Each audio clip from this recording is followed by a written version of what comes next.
Hi friends, welcome back to our channel Sriniroja vlogs. ఈరోజు వచ్చేసి party chicken dum biryani. పిల్లల కోసం పార్సల్ తీసుకోవాలి.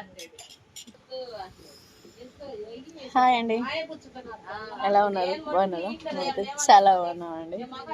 కానీ కొంచెం బాగా అదేందనేది చికెన్ దమ్ బిర్యానీ మొత్తం కుమ్మేసినాక చెప్పేస్తాను. ఇంట్లో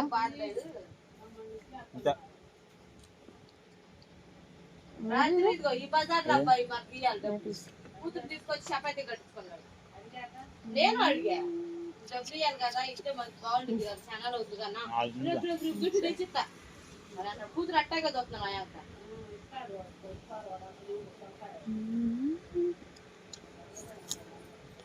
ఏంటి ఆడొచ్చినది భోజనం చేసినాక చూపిస్తాం. సరేనా? 2 లెగ్ పీసులు, కర్రీ, పెరుగు చట్నీ, కూలింగ్ వాటర్. కర్రీ ఏ బాగుంది.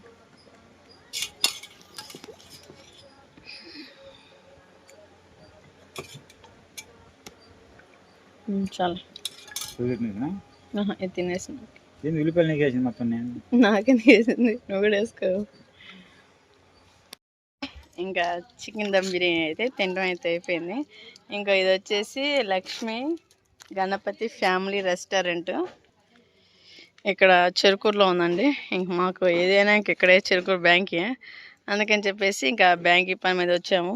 చాలా టైం అయింది, అందుకని ఇంకా ఇంత దూరం వచ్చాం కదా, మన ఇంతవరకు ఏం తినలేదని చెప్పేసి ఇంకా నేను మా ఆయన ఎప్పుడు బిర్యానీ అంటూ ఉంటాడు. అందుకని చెప్పేసి ఇంకా ఆయన కోసం చికెన్ దమ్ బిర్యానీ అయితే తీసేసుకున్నాము. ఇంకా మాకు ఈ చెరుకూరులో పని ఏంటంటే ఇంకా అంతా పని అయినాక మీతో షేర్ చేసేసుకుంటాను. అంతేనా? ఓకేనండి, ఇంకా బ్యాంక్ కాడికి అయితే వెళ్దాం ఫస్ట్. ఇప్పుడు టైం వచ్చేసి 2:30 అయింది. ఇంకా పిల్లలు ఎప్పుడున్నా కూడా ఇంకా వాళ్ళతో పాటే భోజనం చేసేసాడు, కానీ ఈరోజు కుదరలేదు. మాకు మండలం అంతా వట్టి చెరుకూరు మండలం.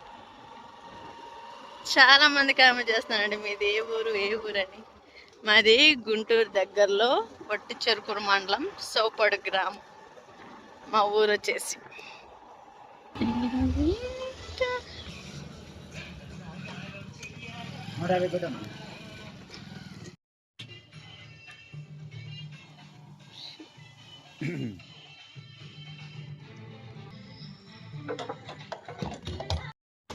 ఓకేనండి, ఇంకా చెరుకూరు బ్యాంకులో అయితే పని అయిపోయింది. ఇంకా అనుకున్న అమౌంట్ అయితే వచ్చింది. ఇంకా ఆశ్రిత వాళ్ళకి ఫీజు కట్టడానికి అయితే వెళ్తున్నాము. బాధలు ఎట్టండియో ఇంకా నేను నిమిషాన్ని కూర్చోడానికి తీరలేదు. బ్యాంక్ అడిగిపోయి బ్యాంకులో పని తీసుకుని మళ్ళీ పిల్లల కోసం చెప్పి మళ్ళీ ఫీజు కట్టడానికి వెళ్తున్నాను. ఎందుకంటే వాళ్ళు నాకు చదువుకుంటానే కదా నేను ఆస్తి అయితే డాడీ ఫీజు కట్టాలని చెప్పి అనేటప్పుడు మళ్ళీ నాకు జ్ఞానం తిరగమంటారు. ఎగ్జామ్ రానివ్వన్నారు, ఫీజు కట్టలేదని చెప్పి ఏడుస్తుంటే ఇంక నేను సరేలమ్మా అని చెప్పి బ్యాంక్ అడిగిపోయి బ్యాంకులో మామూలుగా ఇంకా నా పని చూసుకున్నాను. ఇంకా అనుకున్నదైతే విధంగా జరిగింది కాబట్టి పిల్లలకి ఫీజు కట్టేసి ఇంకా అక్కడి నుంచి ఇక పిల్లలను కూడా చూసుకొని ఏదైనా చదువుకుంటారు. ఒకసారి నెలకోసారి అని పోతూ ఉంటే వాళ్ళకి కూడా సంతోషంగా ఉంటుంది. మనం పోతుంది పేరెంట్స్ కూడా టీచర్స్ కూడా ఏదైనా అడగడానికి మన డౌట్స్ వచ్చి చేస్తాయి కదా, అందుకని చెప్పి నేనైతే ఆధార్ చేయనండి తీసుకోలో ఉన్నాడు. ఆ వయసులో ఆశ్రిత ఎలా చదివిందంటే టక టక అన్ని చెప్పేదేనండి.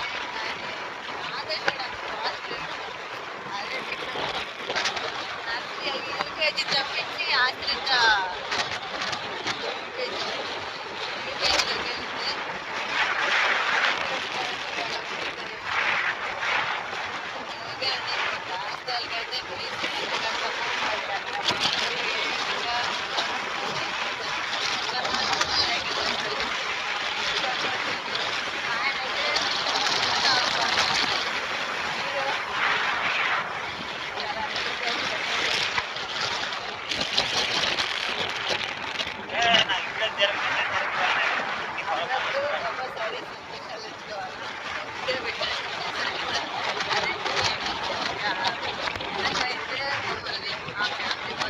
డబ్బే కదండి, డబ్బుతో పాటు మన సంతోషంగా ఉండాలి. మన కట్టుకున్న వాళ్ళని కూడా సంతోషం మాట్లాడు, నేనన్నా మాట్లాడతా. సరే మాట్లాడతా. నువ్వే మాట్లాడు. డబ్బు ఒకటే కదండి, మన పిల్లలు మన భార్య, మనం చేసుకున్న భార్య కూడా సంతోషంగా ఉండాలి. అప్పుడే కదా మనం సంపాదించిన డబ్బు పైన విలువ ఉండితే మనం కూడా గంట సంతోషంతో పాటు మనం కూడా కొద్దిగా కాస్త సమయం కలిసినట్టు కూడా విలువ మనం కూడా ఉంటుంది. అని చెప్పి అయితే మనకి పిల్లలకి అంత విలువ నాకు కట్టుకున్న భార్య కూడా అంత విలువిస్తాను. కావాలిగా. ఓకేనండి, ఇది ప్రతిపాడు సెంటర్. ఆదాజ్ కూడా చేసేది కూడా అదే పని. అడుగు నిద్రపోవటం బల్ల. ఏం చదువుతారు అని చెప్పి చిన్నపిల్లలు కదా, డబ్బులు ఆపదేద్దాం. డబ్బులు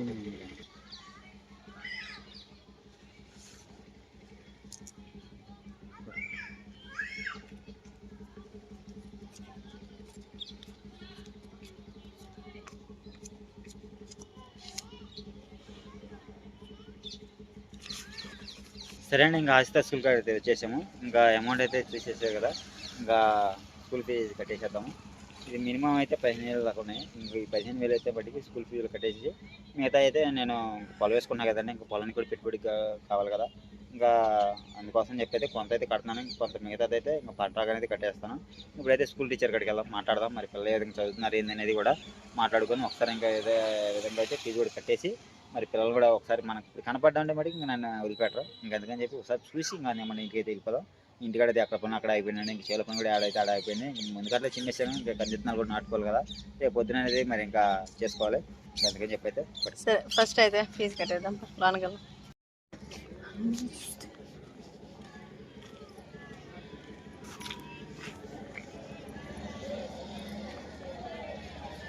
అక్కడికి